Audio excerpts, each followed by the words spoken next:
Before we launch into this mission, drop a quick "We endure" in the comments. It sounds small, but it helps this story reach more sci-fi warriors like you. Let me know you're here. Let's see how far humanity can go.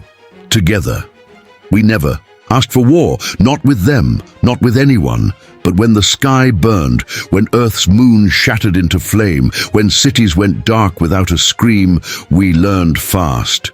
Some wars don't wait for permission, and some enemies don't believe. Humans have the right to exist. They called themselves the Valari Empire. 10,000 years of conquest, worlds folded. Civilizations erased, a fleet so large it eclipsed our sun. They gave us one message: surrender, assimilate, obey. We answered with silence, and then we answered with fire. I was there when it began. Captain Elias Rourke, United Terran Navy, stationed on the Argus Spire, one of our last orbital command posts. I watched as the first wave came in. Not ships, weapons, asteroid strikes. Atmospheric denial fields, nanoplague. They didn't want to win a war. They wanted to erase the idea of Earth itself. But humans, we're stubborn bastards. We bleed, we scream, we lose, and then we learn, and then we build, and then we fight back. 3 days after impact, they expected surrender. They got the resistance. Guerrilla networks activated in every sector. Subterranean launch silos came online. The Dyson Edge, our last resort rail cannon, powered up from beneath the Arctic ice. It wasn't enough, but it was something, and something is how humanity starts every miracle. They came for Earth, but what they found was Earth unified. No borders, no factions, just one voice. You don't belong here. They dropped ground troops on Africa. They found tunnels rigged with EMP mines. They dropped Reapers on Southeast Asia.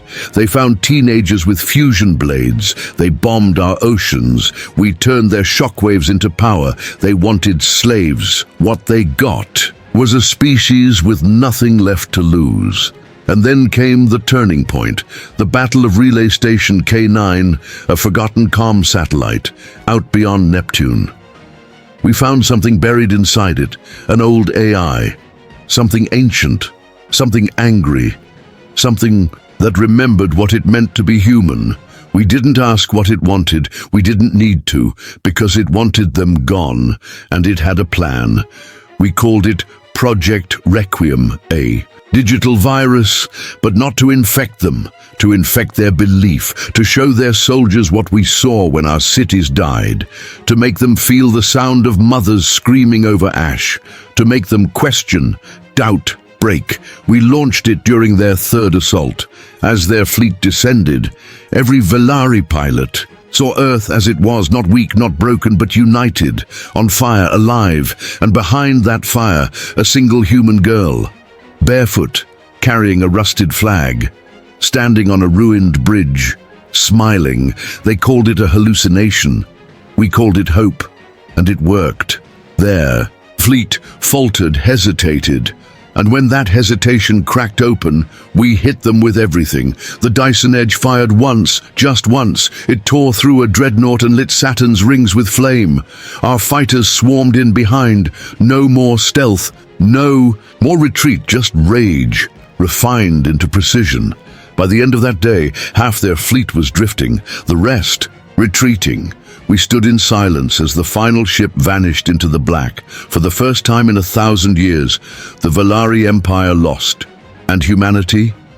We remained, scarred, bruised, but standing together. They'll be back someday.